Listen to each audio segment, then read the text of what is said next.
¿Qué tal, amigas y amigos? Bienvenidos a esta cuarta charla de Cuaresma, o bien, como algunos le llaman, parte de los ejercicios cuaresmales que nos ayudan para vivir más profundamente la Semana Santa y especialmente la Pascua. Hemos hablado ya de la historia de los patriarcas, hemos hablado ya del Éxodo, hemos hablado también del periodo de los jueces y también nos hemos acercado al periodo de los reyes. Recordamos que aproximadamente, para ubicarnos en el tiempo, Abraham habrá vivido unos 2000 años antes de Cristo, Moisés hacia unos 1400 años, Josué hacia el 1230 y el periodo de los reyes comienza hacia el año 1000. Así que estamos ya casi a la mitad de lo que sería la preparación de la llegada del Mesías. Abraham, año 2000 antes de Cristo, periodo de los reyes, 1000 años antes de Cristo. Y te mencionaba que el primer rey fue Saúl, después vendría el rey David, que logró consolidar a las 12 tribus de Israel que se encontraban peleando unas con otras. David, por eso se considera un gran rey, un gran pastor del pueblo que logra la unidad. Él logra conquistar la tierra de Jerusalén, él logra colocar el arca de la alianza en el monte Sión, que es precisamente el lugar habitado de Jerusalén, y aunque quiso construir el templo, Dios no se lo permitió porque lamentablemente tuvo una pena, un castigo. ¿Por qué? Porque cometió una cosa tremenda, teniendo relaciones con una mujer casada y haciendo todo para que eliminaran a su marido. Le sucede al rey David que va a tener problemas con sus hijos porque cuando el padre actúa mal, normalmente hay consecuencias con los hijos, pero finalmente va a quedarse en el cargo como rey su hijo Salomón, hacia el año 930 antes de Cristo. Cuando muere Salomón, lamentablemente su hijo Roboam va a querer aumentar impuestos y esto va a ocasionar que 10 de las 12 tribus de Israel digan: no estamos de acuerdo con esto y por lo tanto nos vamos a separar y nos vamos a ir hacia el norte. Vamos a dejar la zona de Jerusalén como nuestro principal santuario. Ya no va a ser Jerusalén nuestro principal santuario. Nos vamos a ir al norte y vamos a formar el reino de Israel. Y nuestra capital va a ser Betel o Samaria. A diferencia de estas 10 tribus, 2 se mantuvieron fieles a Roboam y en este caso se quedaron en la zona de Judá o Judea. Y estas tribus mantuvieron siempre su parte sagrada en Jerusalén, concretamente en el templo de Jerusalén que construyó Salomón sobre el lugar donde Dios les había pedido que construyeran el templo. Así que aquí tenemos ya división de partes, de territorios, y por lo tanto ya no tendrán un solo rey, sino que va a haber un rey en el norte, el reino de Israel, y otro rey en el reino del sur, reino de Judá. El rey del norte va a ser Jeroboam y el reino del sur será Roboam. Esta división será hacia el año 930 a.C. Y solamente, no para que te los aprendas de memoria, te diré que los reyes de Israel, la parte norte, estaríamos hablando de 19 en total: Jeroboam, Nadab, Basá, Elá, Simri, Omri, Acab, después regreso a esto, Jahasía, Joram, Jehú, Joacás, Joás, Jeroboam II, Zacarías, Selum, Menahem, Pecajías, Pecaj y Oseas. Pero me regreso al séptimo rey que te acabo de mencionar, que fue Elías, hacia el año 900 antes de Cristo, que le toca vivir juntamente con este tremendo rey Ahab o Acab, que lamentablemente cometió una infidelidad tremenda hacia Dios, dejándose llevar por la malvada Jezabel. Así que esto para que te ubiques, porque en la charla pasada te hablé de esta historia de el rey Ahab y Elías. Y te recordaba que no busques en la Biblia el libro del profeta Elías, no. Hay libros de profetas como Isaías, el profeta Daniel, el profeta Ezequiel, pero el profeta Elías no tiene un libro, sino que su historia se encuentra precisamente en los libros de los reyes, tanto la de él como la de su sucesor Eliseo. Este periodo de los reyes del norte de Israel va a terminar en el año 721 a.C.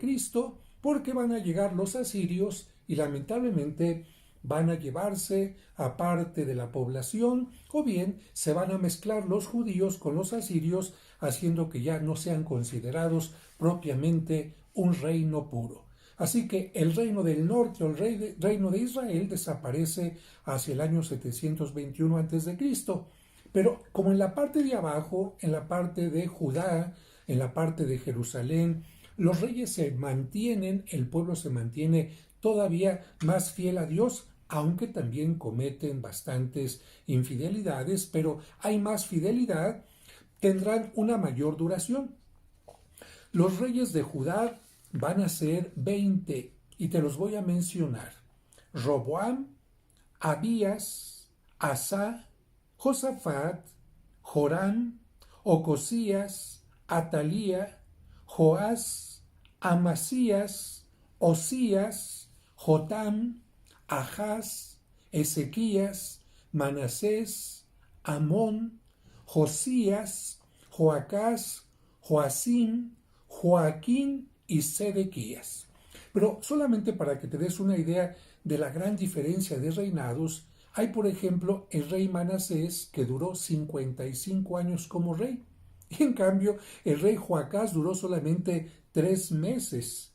Yo creo que aquí, como podrás ver, hay una gran diferencia en cuanto a los años de reinado.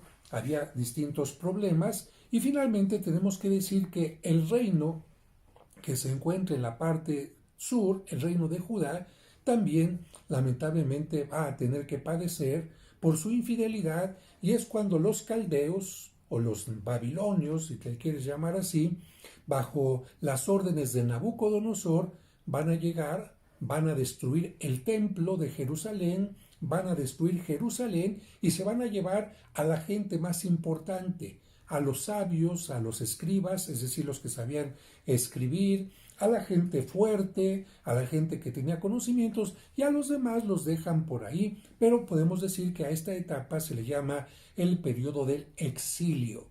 El exilio a Babilonia, que ¿cuánto tiempo va a durar? Va a durar 70 años. Pero como hemos dicho que Dios escribe sobre renglones torcidos, fíjense que este periodo de Babilonia va a ser muy importante. ¿Por qué? Porque cuando la gente viaja, se le abren los ojos a muchas cosas. Por ejemplo, alguien va a decir, ay, esto no había en mi ciudad, mira, esto me gusta, ay, esta otra cosa me gusta, ay, qué bueno que se les ocurrió aquello. Y cuando los judíos, especialmente la gente sabia, los sacerdotes, aquella gente que tenía conocimientos de lectura, de escritura, llegan a Babilonia, se van a sorprender de algo que es una cosa increíble y que todavía puedes ver incluso algo de esto en museos como el Louvre de Francia. ¿Qué es lo que encontraron? Una enorme biblioteca. Tú recordarás que en Mesopotamia se inventó la escritura. Tú recordarás que precisamente a través de la invención de la escritura se divide la historia en prehistoria, antes de que se escriba la escritura, se invente la escritura, y historia, que es a partir de que ya podemos conocer a las culturas por lo que escribieron. Bueno, pues en Mesopotamia inventaron la escritura a través de estas tablillas, donde a través de una cuña iban escribiendo en forma de cuña, por eso se llama escritura cuneiforme. ¿Y esto qué hizo? Que en Mesopotamia escribieran de todo. Escribieran no solamente la historia del pueblo, escribieran las leyes, escribieran códigos de comercio, escribieran poemas e incluso hasta relaciones de comercio. Cuando llegaron los judíos allá, dijeron, ah, caray, aquí la gente tiene perfectamente escrita su historia Y nosotros, el pueblo judío, que también tenemos una historia que se remonta desde Abraham, no la hemos escrito. Nos la hemos ido pasando solamente de generación en generación. Una generación le cuenta a otra, Abraham iba a sacrificar a su hijo Isaac, Isaac tuvo un hijo y tuvo otro, etc. Se lo iban pasando oralmente. ¿Qué quiere decir esto? Que no estaba escrita la historia. Y entonces, gracias a que ven la historia de Mesopotamia, dicen, vamos a escribir también nuestras historias. Y es ahí en Mesopotamia donde se van a escribir muchos libros de la Biblia, entre ellos el Génesis, entre ellos también parte del Éxodo y otros que, te repito, se conocían solamente por escucharse. Es como si alguien, disculpa, es mala la comparación, pero como si alguien escuchara desde pequeño, estas son las mañanitas que cantaba el rey David, lo han escuchado siempre, pero nadie había escrito esto. Hasta que alguien dice, ¿y qué tal que después se nos olvida o ya no hay a quién contárselo? Vamos a hacer que esté escrito para que esta historia quede escrita para muchas generaciones y de esta manera en el exilio se van a escribir algunos libros de la Biblia y también vendrá otro elemento muy importante. Ya te he mencionado que cuando había reyes, Dios dijo, va a haber también profetas, porque el rey se llena de soberbia, el rey se llena de cinismo, el rey se llena de infidelidad, y si no hay nadie que como Pepito Grillo a Pinocho lo vaya poniendo en su lugar, el rey no solamente se echa a perder, sino echa a perder a todo el pueblo que está bajo su dominio. Así que Dios dice, tiene que haber profetas. Pero cuando van al exilio, ya no tienen un rey que pueda dominar al pueblo, al que el pueblo tenga que obedecer, porque ahí tenían que obedecer más bien al monarca de Babilonia, pero no al rey. De tal manera que en este momento el profeta va a tener una misión totalmente distinta. Ya no estar poniéndose en su lugar al rey, sino más bien que decirle al pueblo, el rey estuvo mal, pero ustedes que siguieron al rey echándole la culpa al rey de todo, también están mal. Porque no porque mi papá se porte mal, yo hijo me tengo que portar mal, ¿verdad? Así que no porque mi gobernante haga las cosas mal, yo voy a decir, yo también me voy a portar mal. No, es cierto, el papá o el gobernante en turno tiene que dar buen ejemplo. Pero no porque el papá o el gobernante hagan malas cosas, los hijos o los gobernados tienen ya el derecho de también portarse mal.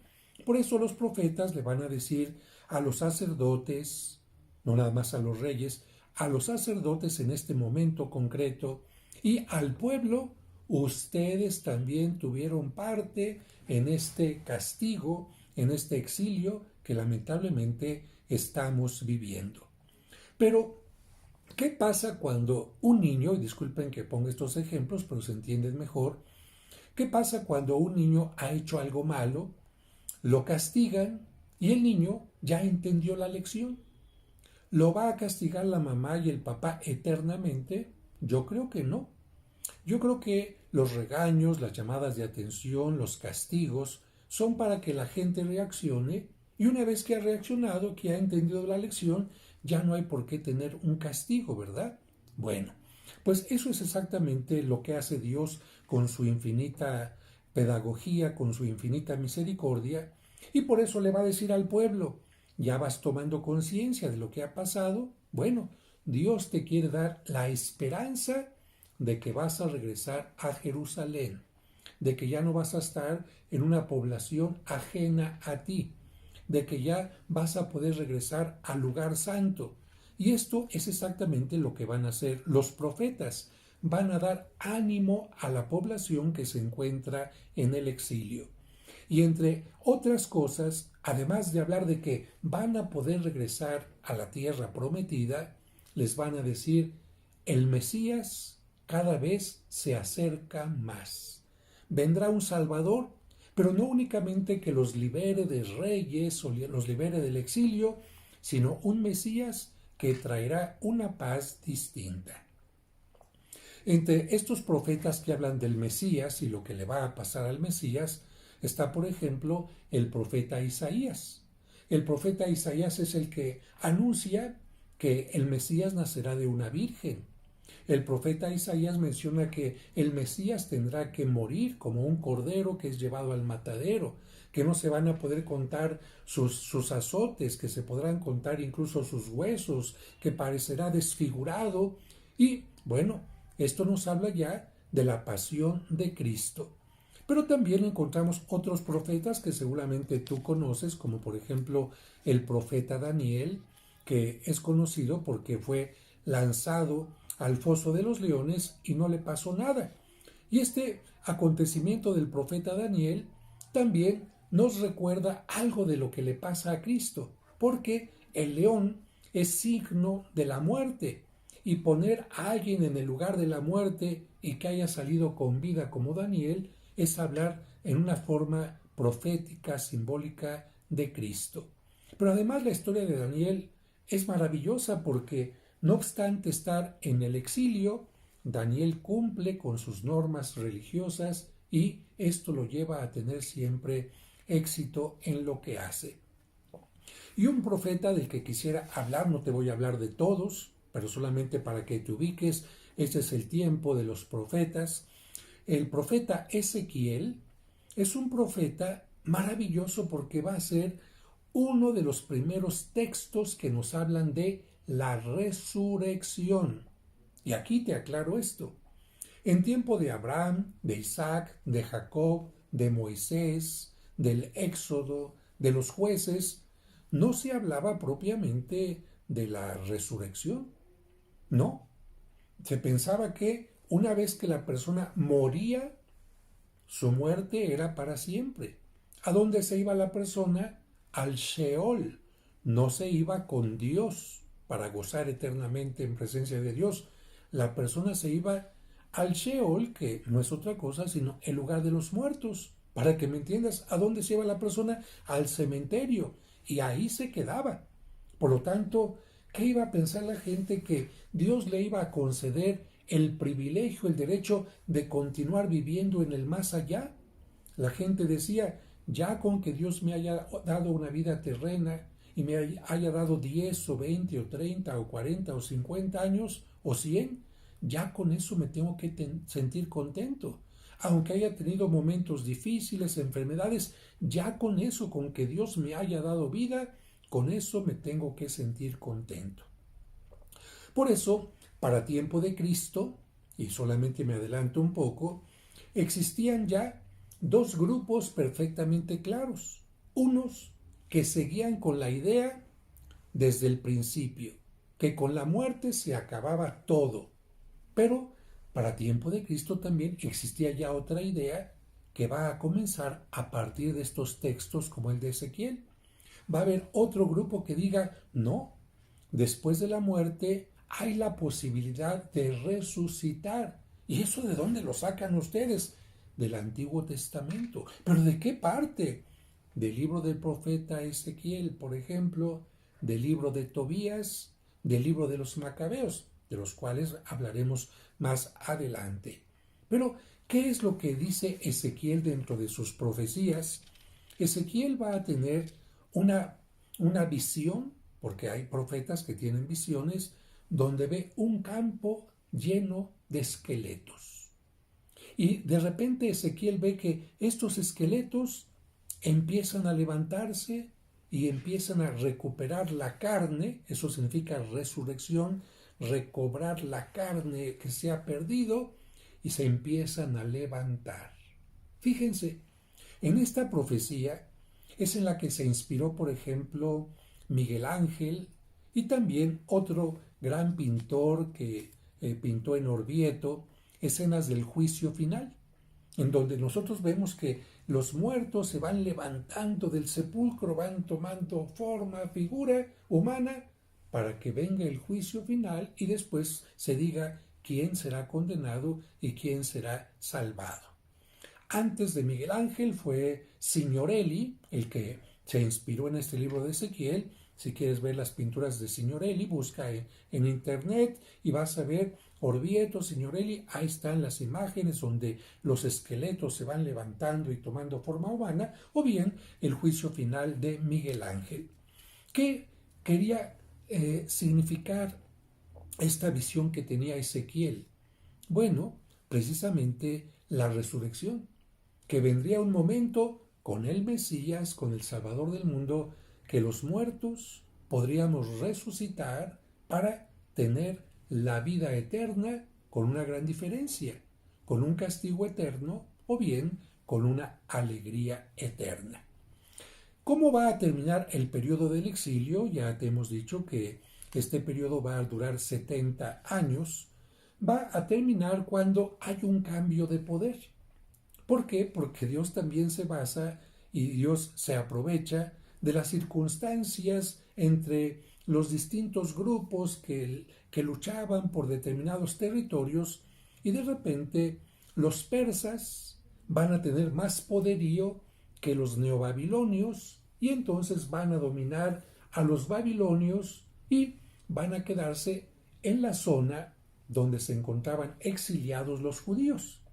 ¿Quién es el rey que va a llegar y tener poder ahora? Ya no Nabucodonosor, que va a quedar hecho a un lado, sino va a ser el rey Ciro, el rey persa Ciro.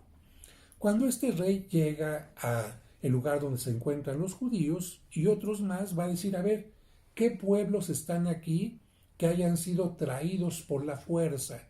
No, pues nosotros, los hebreos, los judíos. Muy bien, yo respeto su decisión. Si alguno de ustedes quiere quedarse y servirme y formar parte de este reino, bien, pero si no, soy un rey justo y les permito que regresen a su tierra. Fíjense, este rey no era judío, este era un rey persa que sin embargo respeta a los judíos y no solamente les permite que regresen, sino que también les da ayuda económica para que puedan regresar a Jerusalén. Claro, el regreso no va a ser todos juntos, porque algunos también, 70 años, que significaba, ya tenían una casa en Babilonia, ya tenían ciertas costumbres, entonces de repente cambiarse nuevamente de lugar no es fácil. Así que poco a poquito irán regresando en grupos a Jerusalén, y aquí vamos a encontrar dos nombres de libros bíblicos que nos hablan de dos personajes que son importantes en este regreso del exilio. Esdras, que será un sacerdote judío que va a encargarse de que el pueblo no pierda la moral, que el pueblo vuelva nuevamente a sentirse agradecido ante Dios, que recuperen sus leyes, que hagan que la ciudad empiece a ser reconstruida, y Nehemías, que le va a ayudar precisamente a Esdras a reconstruir la ciudad y el templo con sus enseñanzas. Así que de esta manera van a regresar de el exilio a Jerusalén. La van a encontrar destruida, pero bueno, la unión hace la fuerza y empiezan a trabajar las dos tribus que habían sido llevadas al exilio, más otras, vamos a decir, sedimentos, vamos a decir, porque las tribus ya se habían disuelto bastante, pero elementos de las otras tribus anteriores que se van a juntar ahora ya en la región de Judá, y por eso a partir de ahora les llamamos judíos a los que han regresado del exilio y a otros que formaban parte de otras tribus.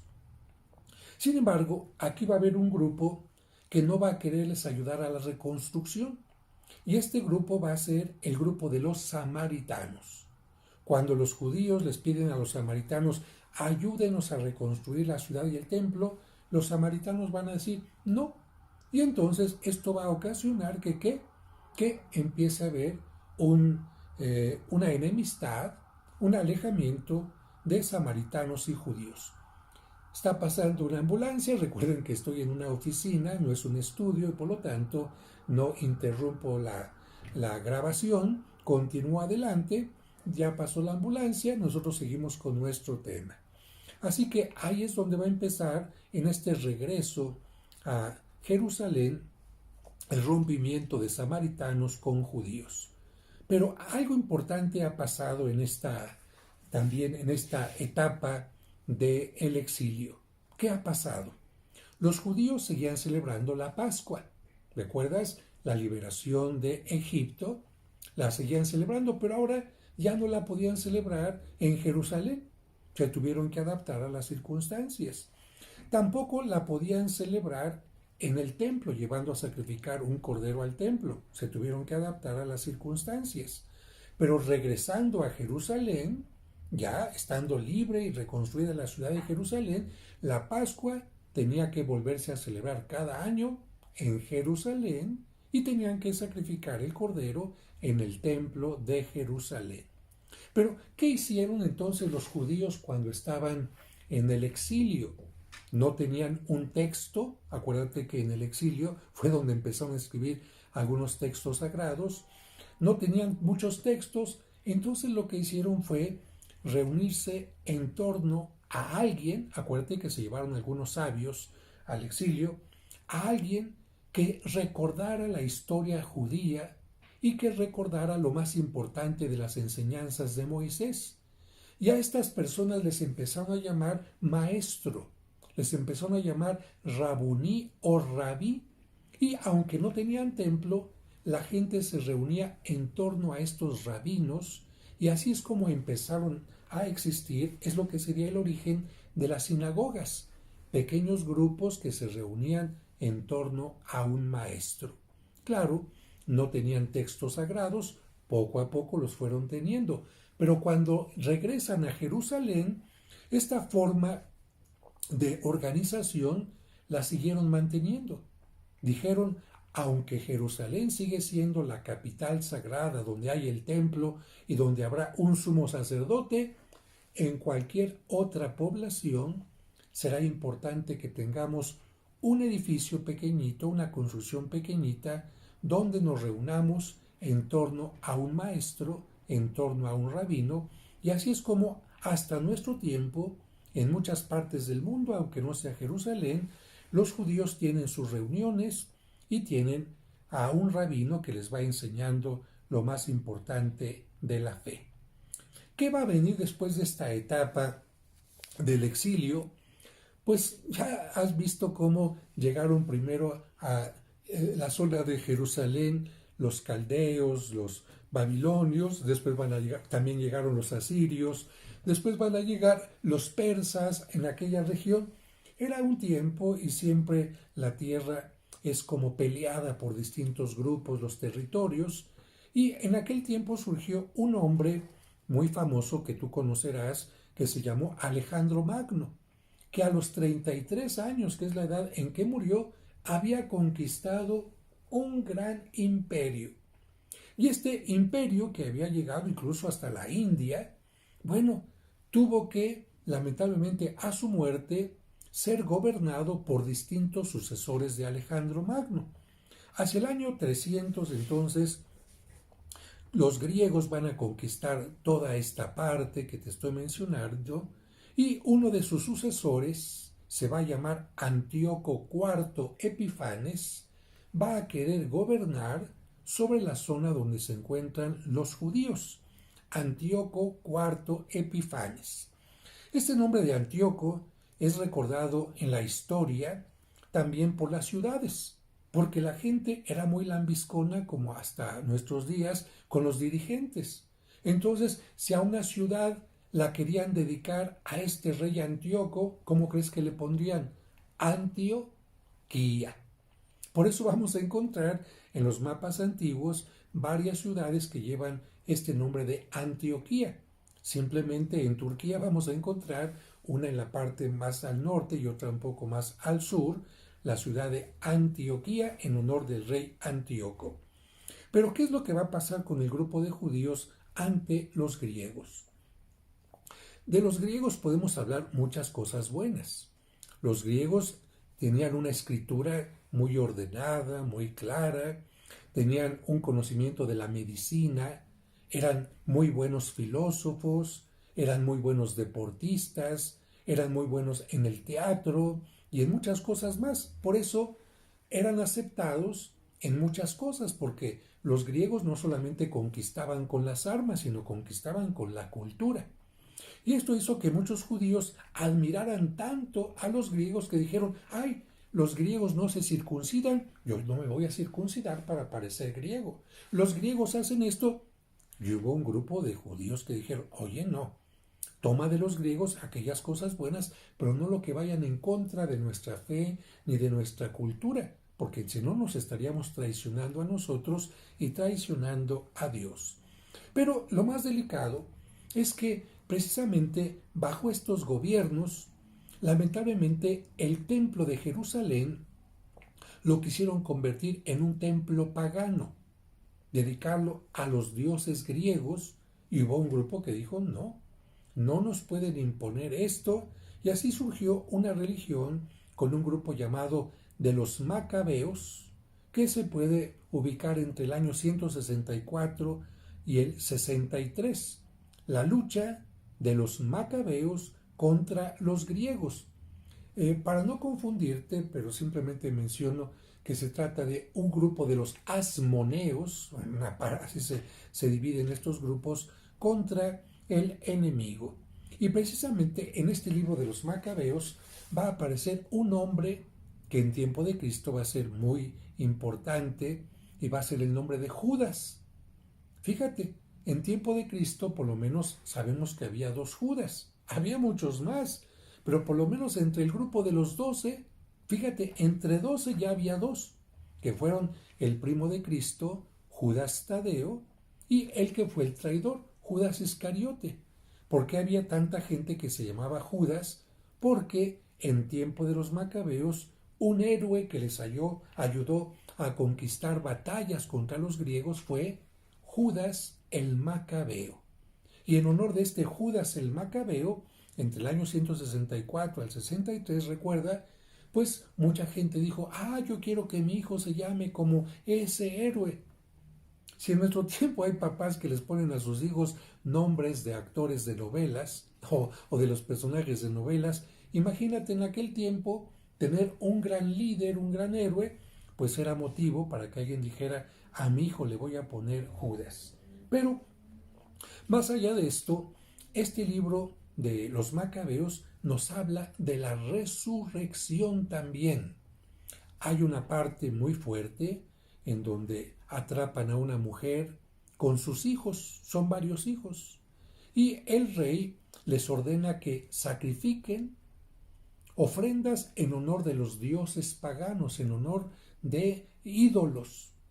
Y estos hombres, estos jóvenes, estos niños, porque tenían distintas edades, no lo hacen.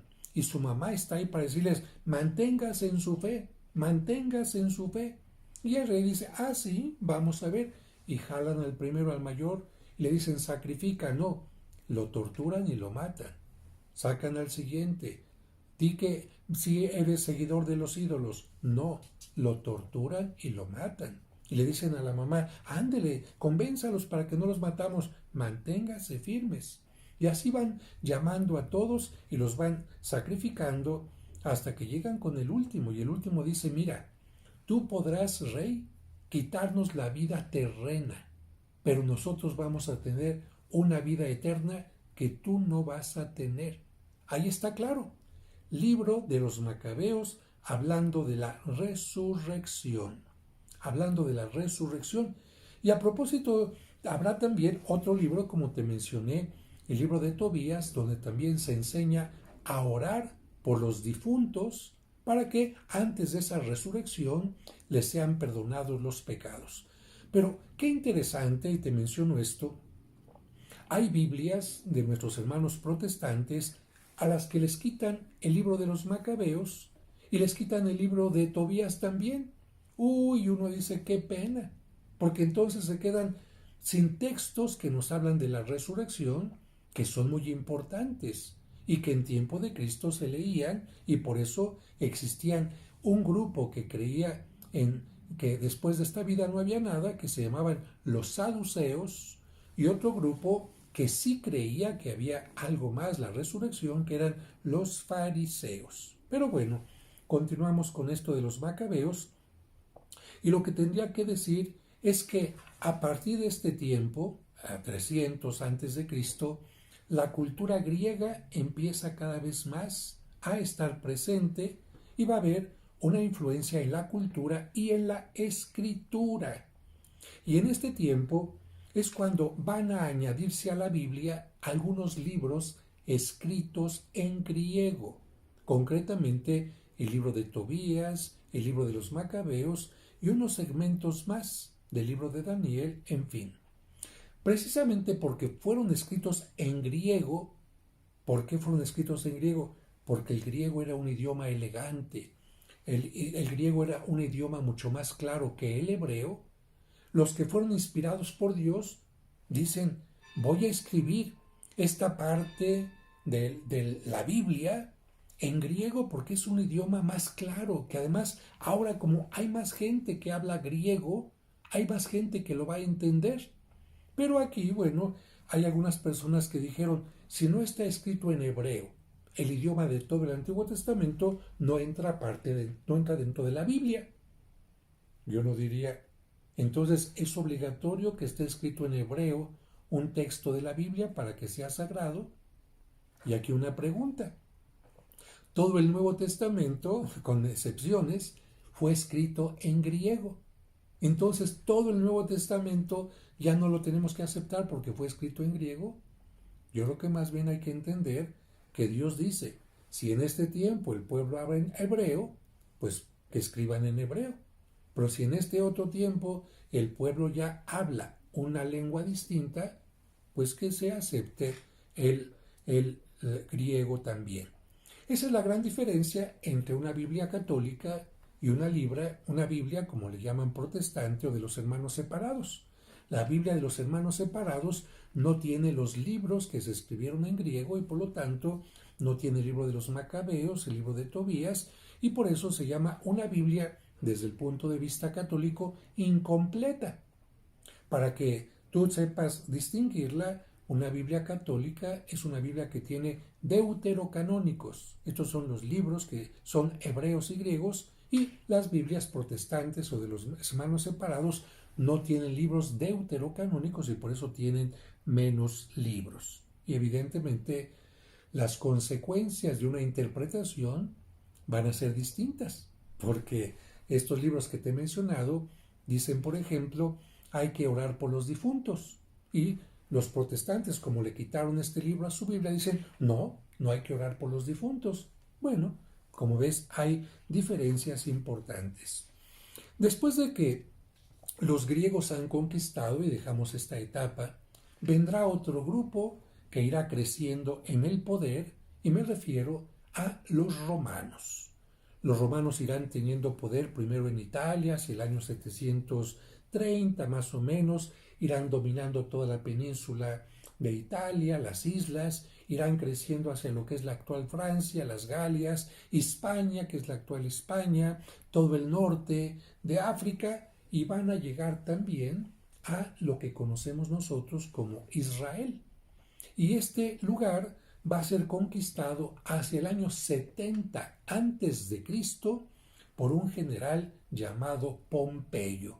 Así que con las tropas de Pompeyo, que representa al Imperio Romano, Israel va a caer en manos de los romanos y se va a convertir pues en una provincia para los romanos, y por lo tanto tendrá que cumplir pagando impuesto al Imperio Romano, porque el Imperio Romano decía, como yo les voy a construir acueductos, van a tener carreteras que les llamaban vías, van a tener también lugares de diversión como estadios, van a tener un lugar para competencias de caballos, un circo, van a tener termas, van a tener esto, aquello.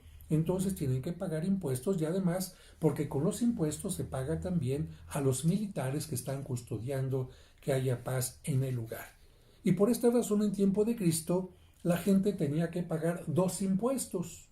Un impuesto judío, que era para el grupo judío, para sus necesidades, concretamente para el templo, y otro impuesto que era para el Imperio Romano, que tenía que llegar hacia el César. Por eso en tiempo de Cristo había personas que cobraban impuestos, como era Mateo. Y a los cobradores de impuestos de los romanos les llamaban publicanos, es decir, alguien que está en favor de los conquistadores y por lo tanto el pueblo lo ve bastante mal. A propósito, Cristo nunca discriminó a los soldados romanos, de hecho fue a curar a una persona que un centurión tenía enferma en su casa.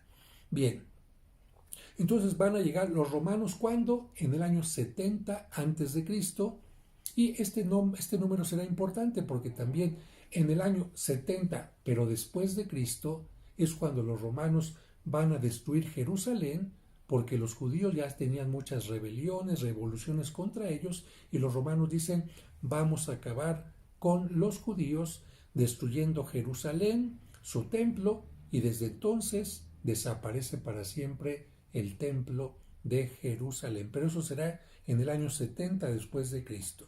Regresamos al tiempo de los romanos. ¿Quién conquistó entonces Jerusalén? Pompeyo. ¿Cuándo? En el año 70 antes de Cristo. Vendrá después de este periodo el primer gran, algunos le llaman César, unos dicen todavía no era César, pero Julio César estará al frente de este imperio, lo van a asesinar y va a quedarse en su lugar César Augusto. Fíjate, este César Augusto es el que está reinando cuando nace en Belén un pequeñito. Nos dice el Evangelio de San Lucas, en tiempo de César Augusto, manda a hacer un censo. ¿Para qué? Un censo era contar a toda la población. ¿Para qué? Para saber cuánto dinero tengo que recibir, porque si yo no sé cuánta gente tengo en mi imperio, no sé cuánto tengo que recibir. La gente me va a decir, fuimos a cobrar impuestos, ¿y cuántos había? 30, y resulta que había 80, se quedaban con el dinero. Por eso César Augusto dijo, vamos a hacer un censo para que así sepa yo cuántos ciudadanos tengo, cuánta gente está en mi territorio y cuánto dinero tengo que recibir.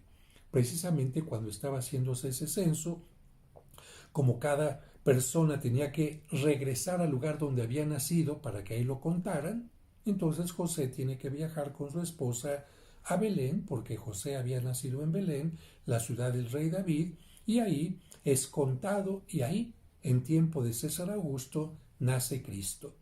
Pero cuando nace Cristo también hay un rey que ya va a ser un rey distinto a los que tenía el pueblo de Israel antes. Después de que regresaron del cautiverio, el pueblo de Israel ya no tuvo reyes. ¿Por qué? Porque como había otros grupos que los estaban dominando, los griegos decían, no, en todo caso yo pongo a este que es lo voy a manipular como rey. Ya no fue Dios quien eligió a los reyes. Si los reyes del pueblo los iba poniendo el gobernante en turno, pero solamente así como para manipular a la gente, como para decir, ahí tienen su reyesito, pero el rey va a hacer lo que yo digo. Para tiempo de Cristo, cuando nace, está el César Augusto, y el rey que va a existir en tiempo de Cristo va a ser Herodes. Pero va a haber 4 Herodes por lo menos, y este va a ser Herodes el Grande, el que es un gran constructor y el que manda asesinar a los pequeñitos cuando Cristo nace. Van a morir Augusto, va a morir el rey Herodes el Grande, y en lugar del César Augusto va a sucederle Tiberio. Y en lugar de el rey Herodes el Grande, va a venir otro Herodes, que es el que va a estar cuando Cristo ya es adulto. Cuando Cristo está adulto, ¿quién reina? El emperador Tiberio. ¿Quién reina? El otro Herodes. Por eso hay un Herodes que va a ser el que también va a estar en este juicio de Pilato y de Herodes. Bien. Te digo el nombre de Tiberio, ¿por qué? Porque en la Biblia vas a encontrar que la gente lambiscona le puso, por ejemplo, a un puerto, a un puerto se lo dedicó al César, y por lo tanto el puerto se llamó como Cesarea. Y le dedican también al puerto al emperador otra ciudad por allá. ¿Y cómo se llama la ciudad? Cesarea. Por eso Cesarea Marítima o Cesarea quién sabe qué. ¿Por qué? Pues porque querían quedar bien con el César. Pero también querían quedar bien con el César y le van a dedicar una ciudad una población junto al lago. Y entonces le van a llamar Tiberio, Tiberías o Tiberíades, el lago de Tiberíades, o la ciudad de Tiberias o Tiberíades, porque en honor de este rey Tiberio. Y bueno, tengo que decir que solamente para concluir el día de hoy, que gracias al griego, que empezó a tener cada vez más influencia desde el año 300 a.C. al tiempo de Cristo, el Nuevo Testamento, es decir, las cartas de San Pablo, las otras cartas y también los evangelios van a ser escritos ya no en hebreo, sino en griego entre los años 90 y 100 después de Cristo. Así que podemos decir que la Biblia estaría concluida ya hacia el año 100 después de Cristo, con todos los libros del Antiguo Testamento, los que se escribieron antes del exilio, los que se escribieron en el exilio, los que se escribieron después del exilio en hebreo, más los que se empezaron a escribir en griego antes de Cristo y después de Cristo. Y bueno, con esto quedo yo agradecido por tu presencia, por tu atención. Espero no haber sido complicado. Trato de ser lo más sencillo posible para que nos acerquemos a la historia de la salvación, y queda únicamente pendiente la última charla, la charla de mañana, donde hablaremos concretamente de Cristo, su vida, su pasión, su muerte y sobre todo su resurrección. Te agradezco tu presencia. Dale like al video, es muy importante que no solamente lo veas, sino que le pongas ahí la manita like y que lo compartas con quienes te sale en el corazón que les podría servir. Y si no te has inscrito a mi canal, suscríbete, dale clic en la campanita para que cada vez que suba un video te llegue automáticamente. Que Dios les bendiga.